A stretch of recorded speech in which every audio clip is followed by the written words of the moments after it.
I'm GT. I started golfing last year, November.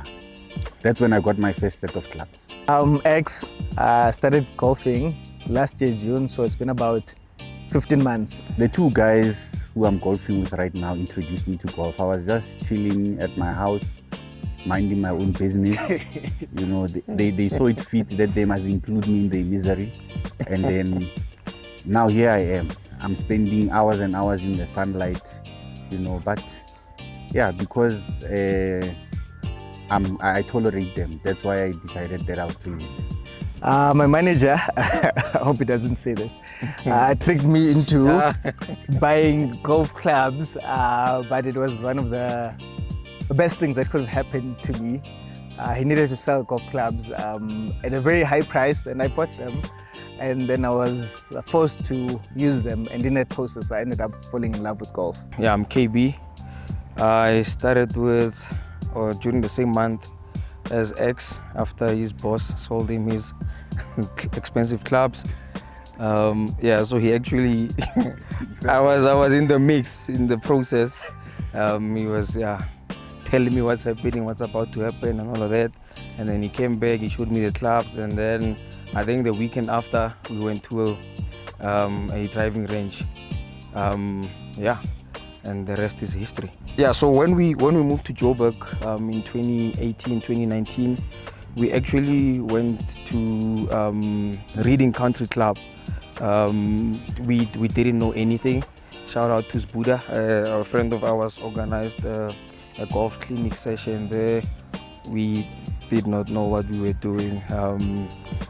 But I think the love of golf was there somewhere deep down, but I think we merely resuscitated it. You make it as if your intro to golf was painful. It wasn't, but painful. yeah. It's as if he asked you, how did you lose your leg? That you can actually get fit from playing golf. I mean, today I just walked, well, my watch says I've done 20,000 steps. So that's, I think, close to, 15 kilometers. So yeah, that's what surprised me, how fit you can get from playing golf. Just how technical golf is. You know, before you play golf, you see these guys, different ages, different body types, playing, and you just assume it's easy.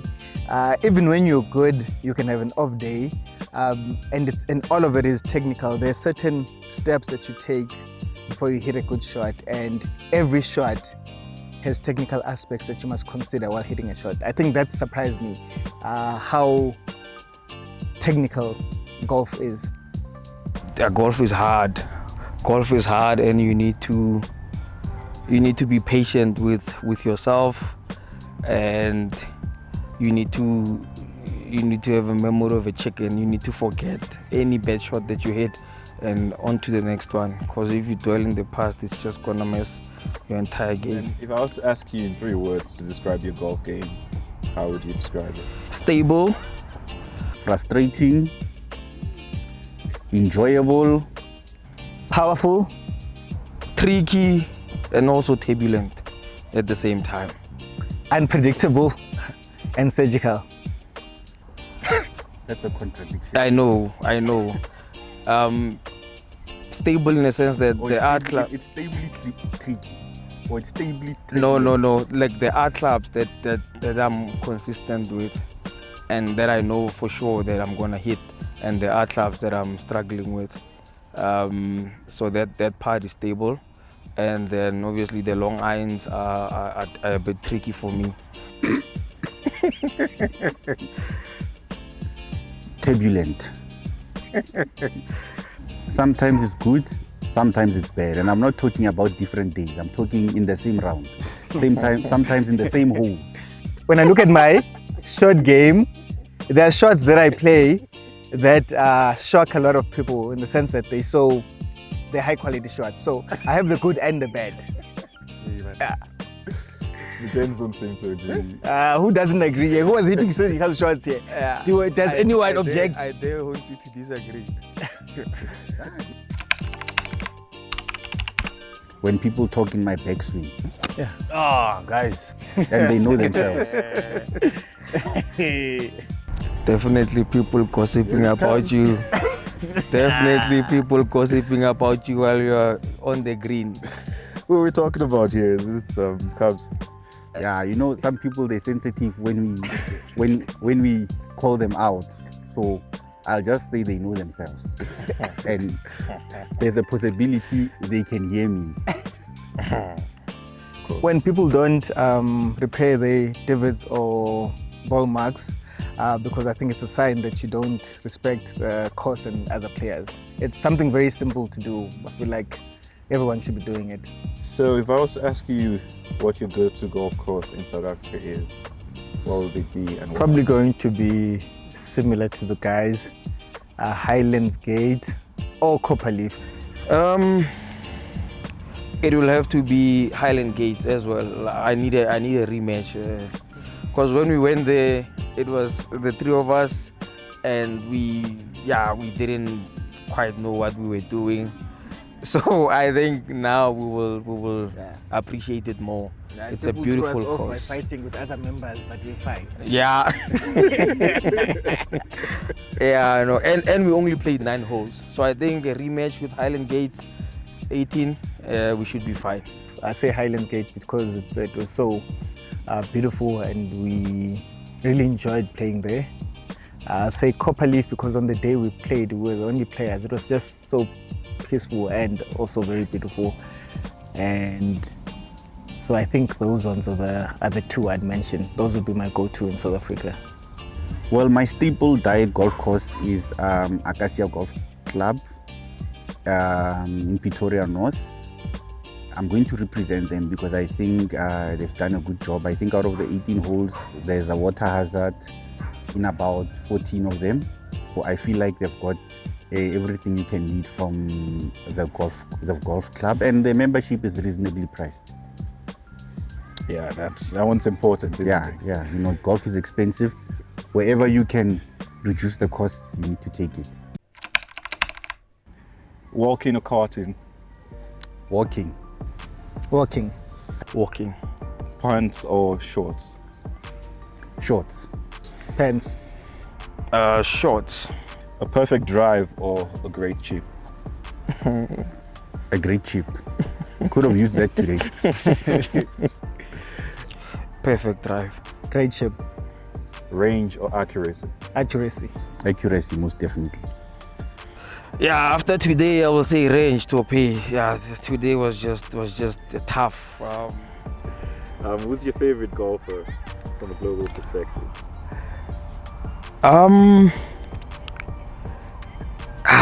I'd say the GOAT, Tiger Woods, and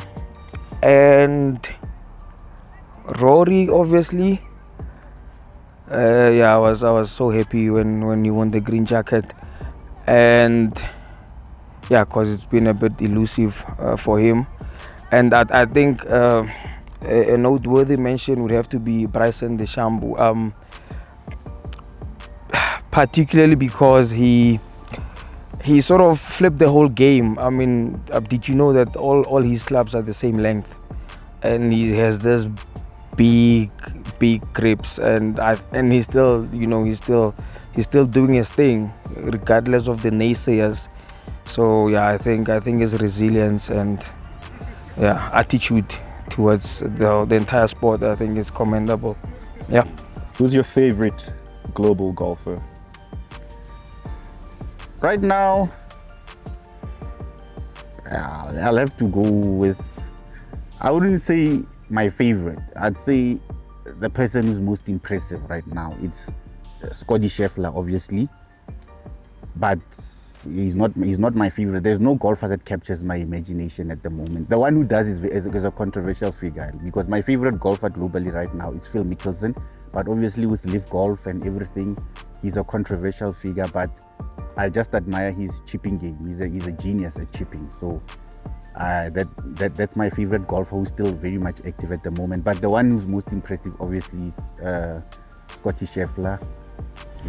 And there's other guys who are doing good, but him is the most impressive at the moment.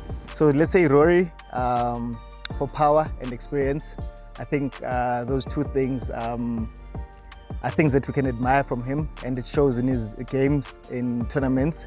And then obviously Scotty Schaffline, the reason I mentioned Scotty is because of his consistency, and I'd also mention his insane shot making. So I'll say insane shot mastery with Scotty, and consistency, and then the power and experience with Rory. Cool. And then from a South African perspective? I would be lying to you if I said I followed South African golfers. I'd just be doing it for the camera. So yeah, let me not even lie to you. There is no one that really inspires me. You can talk about what's this boy that is making waves? Alrich Potgieter. Yeah, he looks good. He seems like he has a lot of potential. So that's the closest thing, because we're all waiting to see what he becomes. Yeah, no one is lighting up the scene at the moment. You know, I think Maybe that's you. I wish. Yeah. Aldrich Potgieter, obviously, as X mentioned, and Dylan Naidu. I think he's also someone we need to look out for. Yeah, Okay. they're on a nice come up. We don't really have a shining light. You know, there was time when we had some up and coming golfers who were lighting up the scene, especially on the European tour. You know, Brendan Grace, you know, Coetzee, you know, it was exciting times, and some of the old guard were also performing well. You know, the Charles Schwartzels, the Louis Oosthuizens, they were in the mix. But I think right now, we're not seeing South African golfers dominate tournaments at the moment. Who is most likely to blame their club or provide an excuse after a bad shot? Okay, this will surprise the guys. I'll say me, because I'd say I play with blades, and I do know they're hard to play with, and I do mention it at times. I think they were nice for not saying it, but I think it would probably be me, so I'll take the hit on that one. Definitely X. We hear it all the time. If you blame your blades, how can you be surgical? When I make the shots with those blades, they are surgical. Sometimes it's not his club, sometimes he blames the wind, sometimes his tea, sometimes the sun, all of them. We've had them all. I'll just tell you what I've seen. Now, I'm not saying, like, I'm not predicting. I'm just telling you what I've seen about, yeah. He's to my left. I won't mention him. You have to mention the name. But you were there, Topi. You know, when we mention some people, hey, things get rowdy. You know. Hey, X, Mina, I know that my shots speak for me. Mina, I just want the peaceful drive home. X, it wasn't me. Good talkers, you know. Some people talk well about golf. That's it. Yeah, no, aye. Who do you say takes golf too seriously?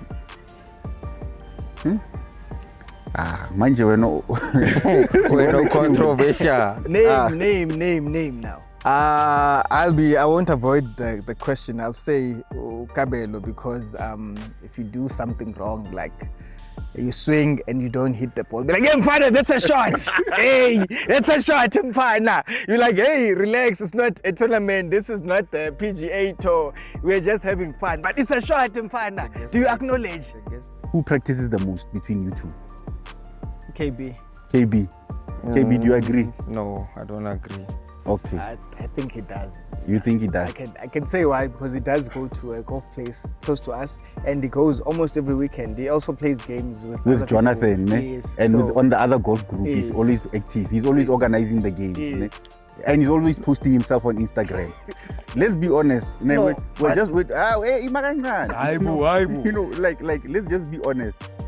Hey, and he's driving me home today. I hope I get home. Please check up on me, gents. Hey, we have receipts in episode 2. Please check up on me today. Just make sure I get home safely. I think I would say all of us, right? No, I but don't agree. purely because we've all invested, a lot in the sport, and the amount of money that we paid for the sport, I think speaks for itself. So for me, I don't think I take it as serious as certain people, because I only play twice a month. One day later.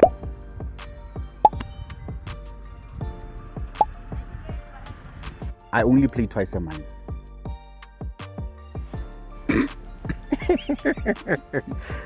If you could play one round of golf anywhere in the world, just one round, where would you choose?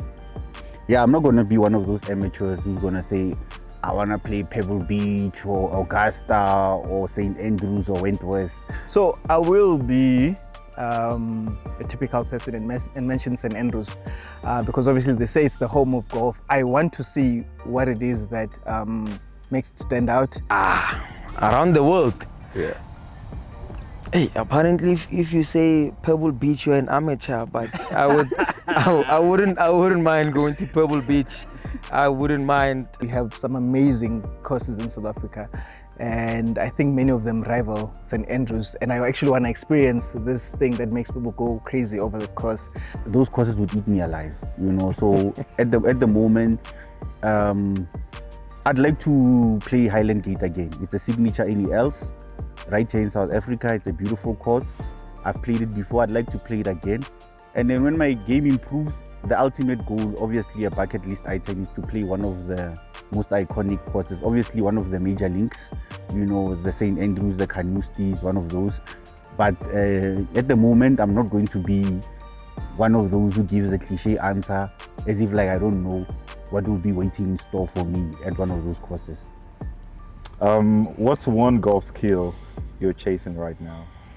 I'll mention consistent shot recovery because a lot of the time I mess up my drive. My drive is very inconsistent, and I've been working a lot on my shot recovery. I think it showed today, and I'm trying to master it with different clubs. So if I mess up with a driver, I want to be able to recover with any of my clubs and get distance, not just on the short game. So I think that's the skill I'm chasing, shot recovery. Obviously I'd like to hit great shots all the time, but that won't happen all the time. But I need to make sure that I have great shot recovery. Fairway wood hybrid. Yeah, like you see, if I get those right, I'm gonna be perfect, because I used to struggle a lot with the slice, but the way I was hitting my drivers today, I think I've cracked it. My drivers were going straight consistently, so I think I only hit one bad drive today. So yeah, I just need to sort out the long woods, and then I think I should be fine. So right now, I'm chasing being consistent on all three, you know, on the drivers or the woods, should I say, and then on the irons, and then also on the short on the short irons. If I can be consistent, if I can consistently put good rounds on all of, put good combinations on all of those, that's what I'm chasing. That's the dream. That power doesn't come from how hard you swing. We used to try and destroy the ball, and we were just messing up, slicing, going nowhere. But yeah, as soon as you understand where the power comes from, I think you'll start hitting proper. So had I known that much earlier, or at least practice it much earlier, I think I'd be far with my game. Yeah, I'd say enjoy it. You know, this thing is a hobby. At the end of them, we all have things that we are professionals at. We are not professional golfers. This is what we do as a hobby. So it's not something to be taken too seriously. As long as you don't waste other golfers' time, as long as you don't damage the facilities because you don't take the game seriously enough and you don't respect the game. As long as you know how to respect the game, respect other people's time, enjoy it. Enjoy yourself on the golf course. Don't get too overheated. That's what we're here to relax. So that's what a tip I would give any aspiring golfer. That's how I came into it. Slow down. That's simple. It's not always easy to do that, is it? It isn't, but when you do it, you realize why it's one of the important things that you can do in your swing. Just slow down. Cool. Thank you for the introduction.